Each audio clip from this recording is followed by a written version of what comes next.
President Gertler, Dean Rao, Professor Jackson, distinguished faculty, honored graduates, and ladies and gentlemen, I'm delighted to receive an honorary Doctor of Science degree from the University of Toronto today and to have been invited to address you briefly.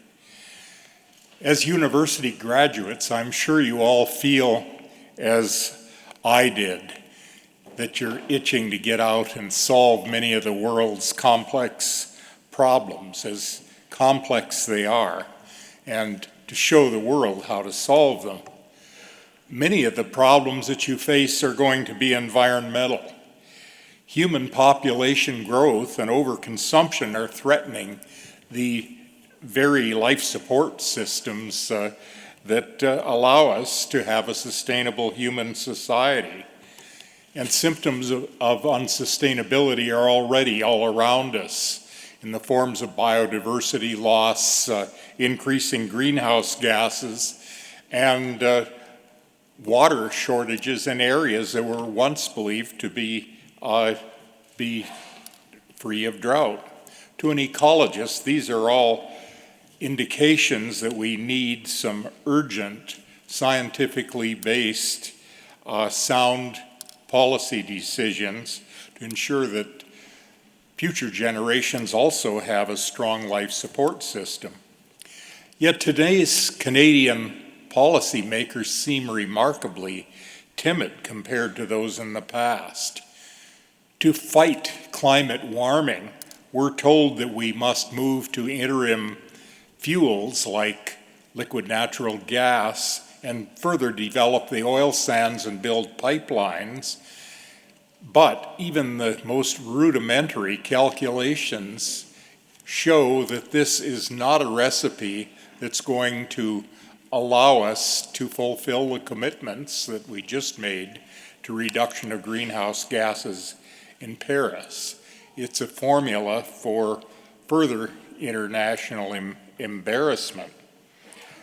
While we've been procrastinating, a multitude of countries ranging from Iceland to Germany to Australia have been making rapid strides in developing their own renewable resources, such as geothermal power and solar and wind power, while our politicians remain paralyzed.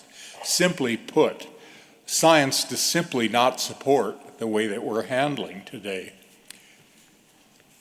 We must also think deeply about how many people this country and this planet can support without strangling the very life support systems that we depend on. Earth's population is still growing unchecked. We're using more than 50% of the resources, more than 50% greater than the resources that this planet produces every year. In Canada, each of us is using 4 times our fair share of those resources, meaning that whole sectors of the global population are doing with less than half of their fair allocation. Clearly, that must change.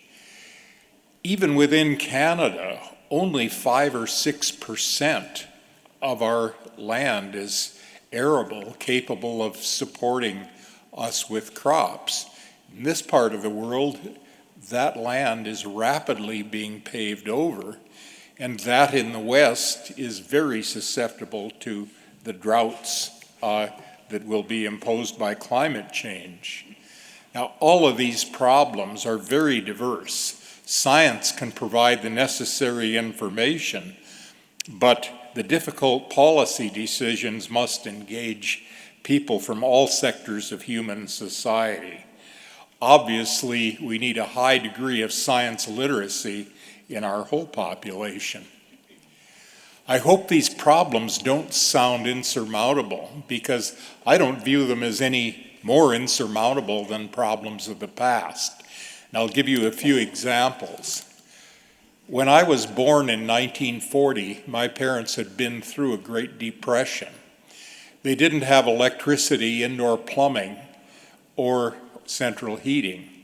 They were embroiled in a world war that killed 60 million people and cost $11.2 trillion.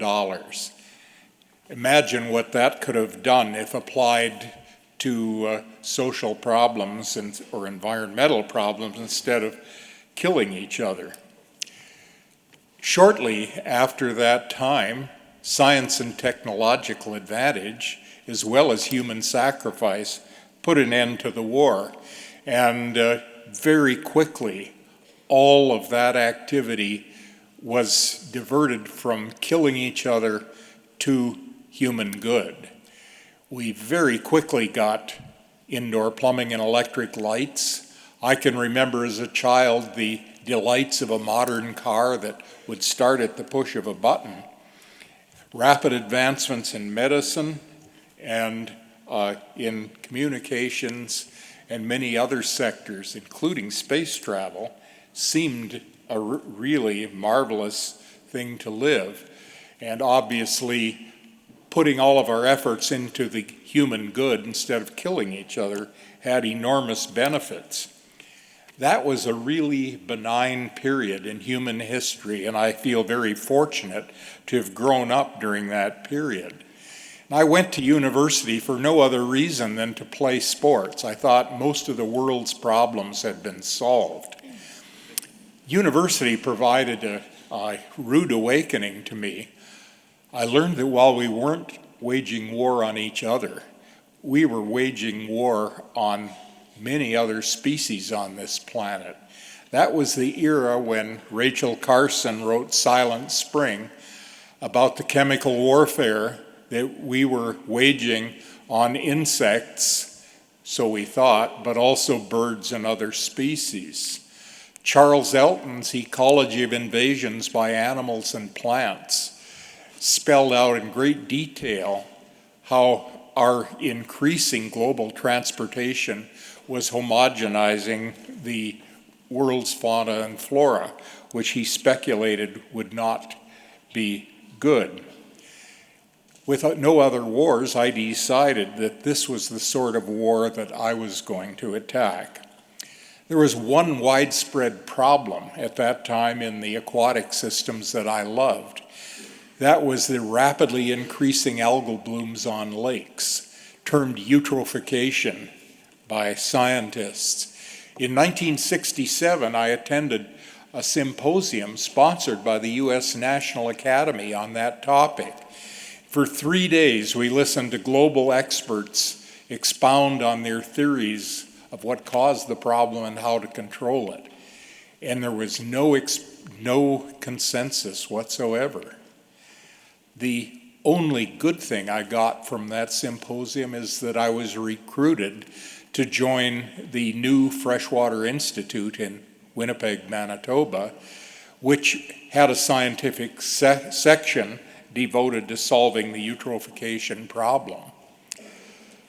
I, a novice scientist with some field skills, was assigned to finding some wilderness lakes where we could experiment with adding several different chemicals to lakes to see what caused the eutrophication problem and how to clear it up. Miraculously, in 4 years, we were able to take a problem that we didn't understand at all into one that we could solve by a simple and inexpensive control of one element, phosphorus. But that wasn't the remarkable thing about that time.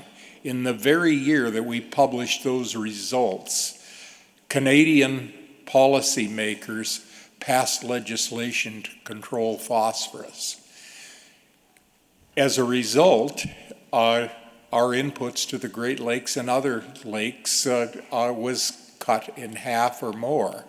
It took other countries a few years to follow our lead, but they did follow the Canadian lead.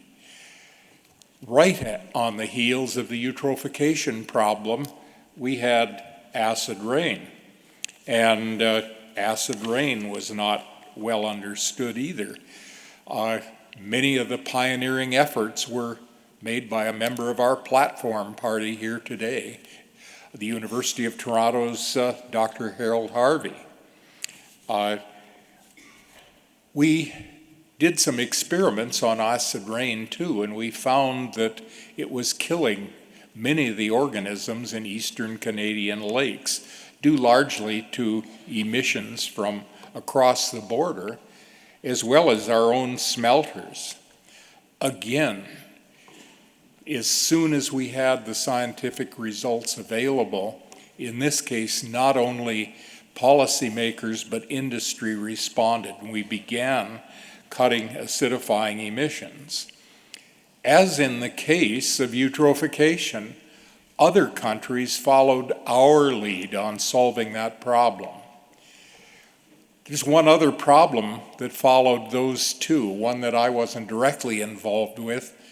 That was the chemicals that were depleting the stratospheric ozone layer. In 1987, there was a global protocol signed to limit the chlorofluorocarbons that were depleting atmospheric ozone, known as the Montreal Protocol, because it was held here, and Canadian leadership on the issue got the rest of the world to fall into line. So at the end of the 1980s, we were known as a global leader on environmental policies. Other countries looked up to us. Then a really strange thing happened. In the 1990s, politicians and policymakers began to worry that by taking the lead, we were putting ourselves at an economic disadvantage. Never mind that looking back on these first few problems, it was clear already that by making a good ecological decision, we had given ourselves an economic advantage. Prosperity was now looked at only in dollars. This attitude has persisted in the new millennium. We've been told that we can't take the lead on reducing greenhouse gases because it'll put us at an economic disadvantage to bigger polluters, and that we must wait for the biggest polluters to move first. In the past, we simply did the right thing to protect the ecological support systems that we depend on, as well as the systems that enrich our lives. Those are things that we can't put a price on. There's no dollar value that can be assigned. The challenge to your generation is very clear. You have to return Canada to a position of environmental leadership, because in the past, that was what influenced the rest of the world to take action, despite the fact that we're a small country emitting only small amounts of pollution. You must wean our society from fossil fuel dependence, replacing it with more sustainable energy sources. And you must see that growing population and excessive consumption do not outstrip Canada's or the Earth's global renewable resources. They're really difficult tasks, but also very fascinating ones to tackle. And I feel very sad that I don't have 50 more years to assist in tackling them. But I think you're also in an age when you have better background information, you have better means of communication with each other, with scientists, with politicians and the general public, that should make it easier in solving these problems. And I have total confidence that you will solve them. Thank you.